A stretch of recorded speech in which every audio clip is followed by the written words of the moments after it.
It's a strange thing, isn't it, to crave love so deeply and yet tense the moment it arrives. Someone looks at you gently, and instead of warmth, you feel the quiet urge to retreat. You smile, say thank you, but something in you pulls away, as if kindness were a language you never quite learned to speak. It's not that you don't want love. You do, desperately. You've just spent years building armor that mistakes safety for solitude. And when love finally knocks, the armor doesn't know how to open the door. Psychologists call this rejection sensitivity and shame defense, the body's reflex to protect itself from care it doesn't trust.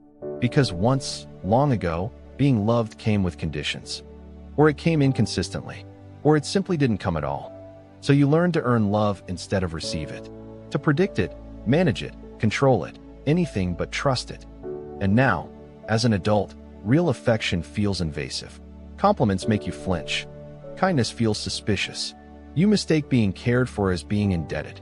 Tell me, do you ever feel guilty when someone treats you gently? Do you wonder what they'll want in return? Do you feel safer giving love than receiving it? That's not coldness. That's conditioning. It's the body's way of saying, last time I trusted this, it hurt. But maybe, just maybe, the fear isn't of being loved, it's of being seen. Love feels simple to most people, but to you, it's complicated. Not because you don't understand it, but because you understand its cost. You learned early that affection could vanish without warning. That love came with fine print. Be perfect, stay quiet, don't disappoint. You noticed how warmth turned cold when you made a mistake. So you learned to manage love like a fragile truce. And deep down, you made an unspoken vow. I will never be caught off guard again. So now, when someone offers you steady affection, you scan for danger instead of comfort. You overanalyze tone, timing, motives. You wait for the catch, because there's always been one. This is what psychologists call anticipatory rejection. It's when your nervous system expects loss even in safety, because unpredictability once meant pain. Your mind tries to preempt heartbreak by never fully stepping into love at all. You may even find yourself drawn to people who can't love you completely, not because you like being hurt, but because their distance feels familiar. It gives you control over the story. You can keep trying, keep proving, and in that struggle, you feel a strange kind of power. But here's the hard truth. What feels like control is actually avoidance.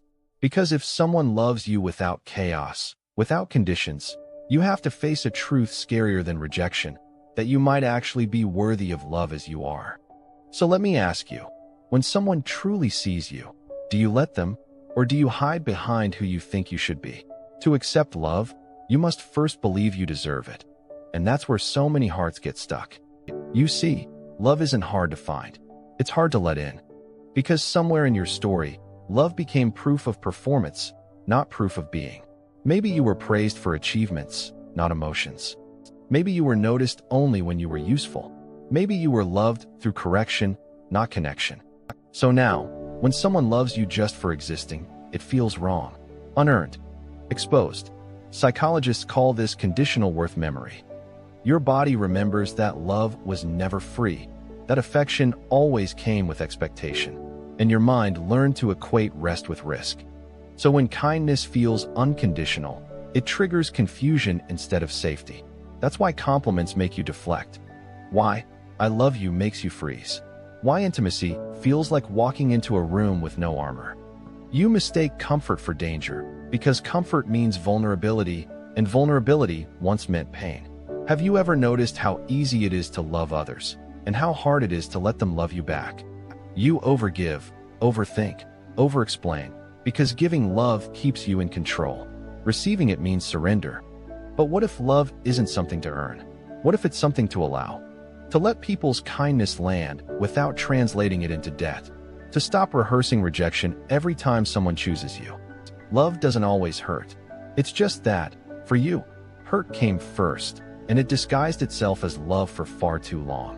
When you've spent your life protecting yourself from disappointment, love can feel like a threat. Not because it's dangerous, but because it asks for your trust. And trust, for you, has always been expensive.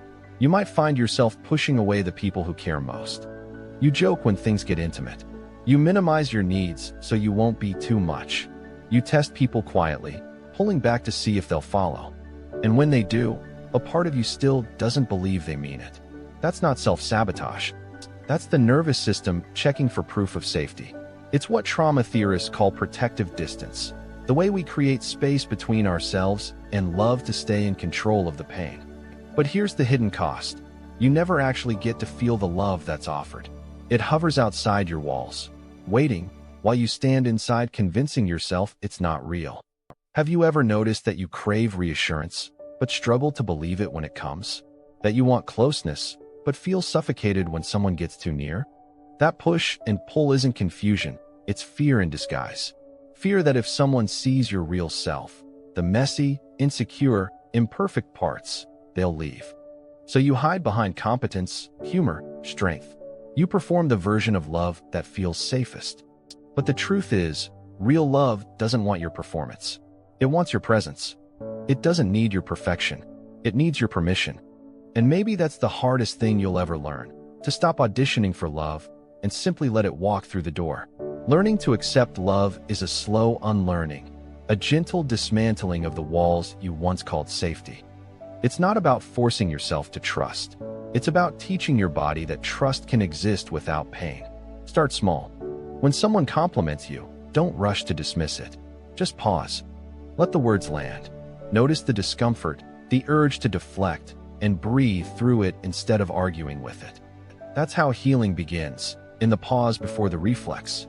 Psychologists call this receiving practice, training your nervous system to tolerate goodness. Because goodness, to someone used to chaos, can feel unbearable at first. Peace feels foreign. Consistency feels suspicious. So your body treats kindness like a trick. But repetition rewires that belief. Try this. When someone shows up for you, really shows up, say thank you. Not because it's polite, but because gratitude opens the space for receiving. It tells your body, it's safe to be cared for. And on days when love feels uncomfortable, remind yourself, you are not responsible for earning affection. You are only responsible for allowing it. Have you ever noticed how your heart races when someone sees you too clearly? That's not a warning, it's awakening. It's the moment your armor realizes it can finally rest. You can still be strong and still be loved. You can still be independent and still be held. Being cared for doesn't make you weak, it makes you human. One day, love will show up, quietly, without demand. It won't chase or test, or leave you guessing. It'll just be there, and you'll feel it before you can name it. The warmth that doesn't rush, the presence that doesn't pressure. At first, you might flinch. You might wait for the turn, for the moment the kindness fades. But this time, nothing shifts. And slowly, you'll realize, the love you feared losing is the love you finally let in. Because love isn't supposed to be earned, and safety isn't supposed to feel thrilling. It's supposed to feel steady, calm, real. The part of you that once ran from love wasn't unworthy, just unready. It wasn't your fault. Your fear was proof of how deeply you wanted to trust. And now, that same heart, the one that built walls out of shame, is learning to build doors instead. So tell me, have you ever pushed someone away because they loved you too well?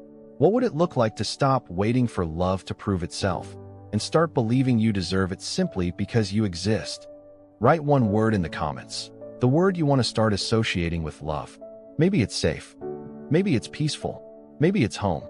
Before you go, share this quietly with someone who can't believe they're lovable. Because sometimes the most healing words aren't, "I love you." They're, "You don't have to earn it anymore."